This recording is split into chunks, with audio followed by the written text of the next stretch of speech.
Dans le petit village de Moulins-sur-Rire, il y avait un habitant célèbre, Jean-Patrick, le premier et unique chasseur de moustiques professionnel de la ville. On se souvient du jour où il a démarré son entreprise, abandonnant son poste très prestigieux de gardien de la bibliothèque municipale pour poursuivre sa passion pour la lutte contre les insectes, surtout les moustiques. Équipé de son fameux filet papillon qui était plus grand que lui, et de son spray anti-moustique fait maison, Jean-Patrick était une figure à part, toujours prêt à bondir à l'attaque dès qu'il entendait le sinistre bourdonnement. Un jour, Jean-Patrick reçut une demande surprenante du maire, débarrasser le parc municipal des moustiques à la veille du grand festival d'été. Motivé par la promesse d'un trophée en forme de moustique géant, il planifia sa nuit d'opération. Avec son filet fait d'une moustiquaire récupérée de la chambre de sa grand-mère, il se précipita au parc au crépuscule.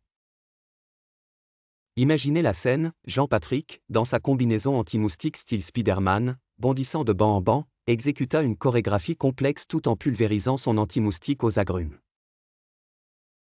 Les résidents étaient partagés entre leur admiration et cette incompréhensible envie de rire face au spectacle improbable qui s'offrait à eux. Le matin venu, il ne restait plus un moustique à l'horizon.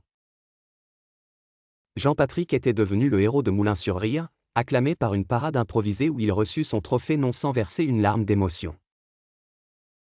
La morale de l'histoire, c'est que même les missions les plus curieuses peuvent mener à une reconnaissance grandiose, et qui aurait cru qu'une personne pouvait devenir célèbre en chassant des moustiques? Surtout quand le combat est mené avec élégance et un brin de folie. C'est ainsi que Jean-Patrick est devenu une légende locale, prouvant que dans la vie, il suffit parfois de suivre son bourdonnement intérieur.